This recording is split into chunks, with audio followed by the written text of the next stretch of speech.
उपवर्गीकरण रद्द करण्याच्या मागणीसाठी जाफराबाद येथे मंगळवार दिनांक 28 जुलै 2026 रोजी भव्य जनआक्रोश महामोर्चा काढण्यात आला। या मोर्चात जाफराबाद तालुक्यासह परिसरातील अनेक गावातील बौद्ध समाज बांधवांनी मोठ्या उत्साहात सहभाग नोंदविला। महामोर्चामध्ये हजारोंच्या संख्येने महिला, युवक, ज्येष्ठ नागरिक व समाज बांधव सहभागी झाले होते। उपवर्गीकरणाचा निर्णय तातडीने रद्द करावा तसेच समाजाच्या मागण्यांकडे शासनाने गांभीर्याने लक्ष द्यावे अशा घोषणा देत आंदोलकांनी शांततापूर्ण पद्धतीने मोर्चा काढला।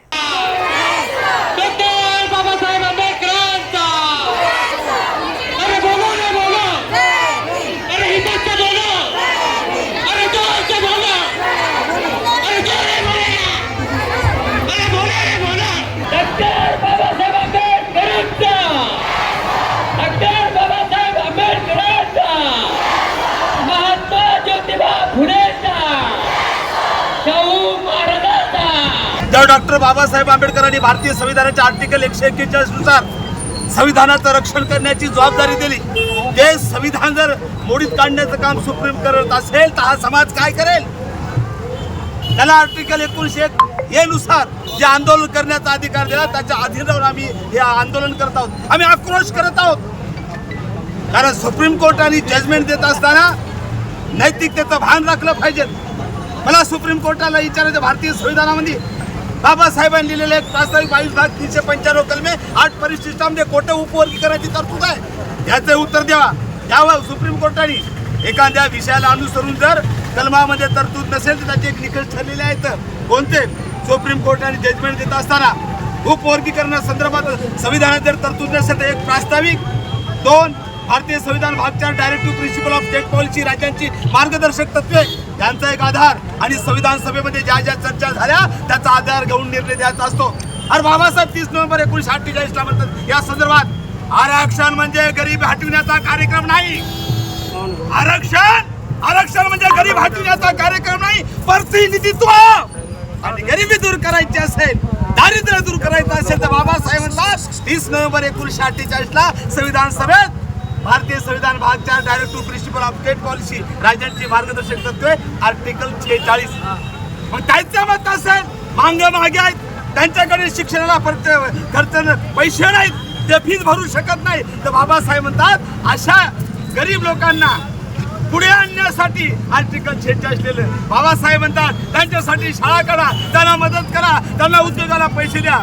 पण असं न करता सुप्रीम कोर्टाने जो उपवर्गीकरणाचा निर्णय दिला हे संविधानाचा छेद देणार आहे म्हणून जाहीर निषेध करण्यासाठी आणि दिलेला निर्णय रद्द करण्यासाठी हे जनतेचा आक्रोश मोर्चा आहे, हे शासनाने लक्षात घ्यावं। मोर्चा आंदोलन केले तरी सरकारने त्याची दखल घेतली नाही, म्हणून आपण आज समस्त जाफराबाद तालुक्यातील 59 जातीच्या समाजाच्या वतीने आज आपण जन आक्रोश मोर्चाच्या स्वरूपात आपण प्रशासनाला चेतावणी देतोय। आता तरी तुम्ही जी काय उपवर्गीकरणाची प्रक्रिया करू पाहताय आणि उपवर्गीकरण करू पाहताय ते जर करणार असाल तर निश्चित आम्ही तुम्हाला धडा शिकवल्याशिवाय राहणार नाही। एवढीशी तुमच्या मार्फत शासनाला आमचं आव्हान आहे, ते तुम्ही कळवावं ही विनंती।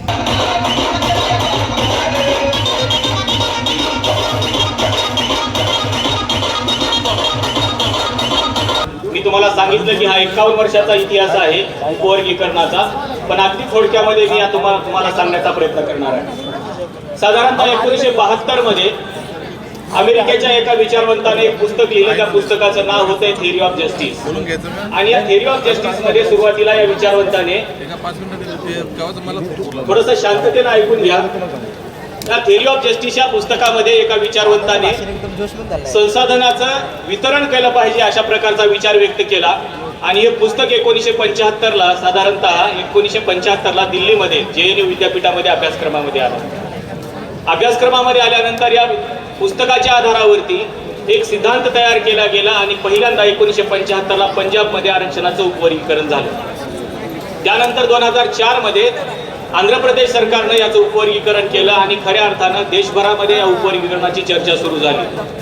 ते 2004 मध्ये हे प्रकरण सुप्रीम कोर्टामध्ये गेलं आणि सुप्रीम कोर्टामध्ये ज्यावेळेस हे प्रकरण चर्चेला आलं त्यावेळेस सुप्रीम कोर्टाने असा निकाल दिला की हे प्रकरण जे आहे किंवा हे उपवर्गीकरण जे आहे जाती उभा करायचा, महाराणी बाजी पलटवली 58 सोडा, आज सरकारच्या विरोधात 59 जाती उभा आहे. देवेंद्र फडणवीसांनी कुणाचाही नाद करावा, आमचा नाद करू नये, लक्षात घ्या. परवडणार नाहीये, वर्गीकरण व्हायचंय, झालं नाही. होण्या अगोदर एवढे लोक रस्त्यावर आहेत, आणि जर झालं आणि जर तुम्ही केलं, आम्ही काय करतो, हा महाराष्ट्र अनिश्चित काळासाठी बंद होईल. होईल का नाही होईल? आणि महाराष्ट्र कसा बंद करायचा कुणाला सांगायची गरज आहे का? त्या निळ्या रुमालावाल्यांना माहित आहे महाराष्ट्र कसा बंद करायचा, लक्षात घ्या. अरे आमचे नेते काही म्हणले वर्गीकरण संख्येनुसार करा. आम्ही ज्यावेळेस लॉंग मार्च काढला बीड वरून मुंबई पर्यंत, पायी गेलो 17 दिवस, 500 किलोमीटर आम्ही पायी गेलो. लोक आम्हाला कमेंट करायले, तुमचा नेता म्हणत आहे संख्येनुसार करा, तुमचा नेता म्हणत आहे संख्येनुसार करा. मी म्हणलं ह्यांना इसकाटून सांगावं लागेल, संख्येनुसार झालं तर काय होईल. महाराष्ट्रामध्ये 59 जाती आहेत एससी मध्ये. या 59 जातींची जी संख्या मोजली, 2011 ची शेवटची जनगणना झालेली आहे. त्या 2011च्या जनगणनेनुसार जर वर्गवारी केलं, अ ब क आणि ड मध्ये महारांना टाकावं लागेल. महारांची संख्या आहे 8.5%. ब मध्ये मातंगांना टाकावं लागेल, मातंगाची संख्या आहे 2%.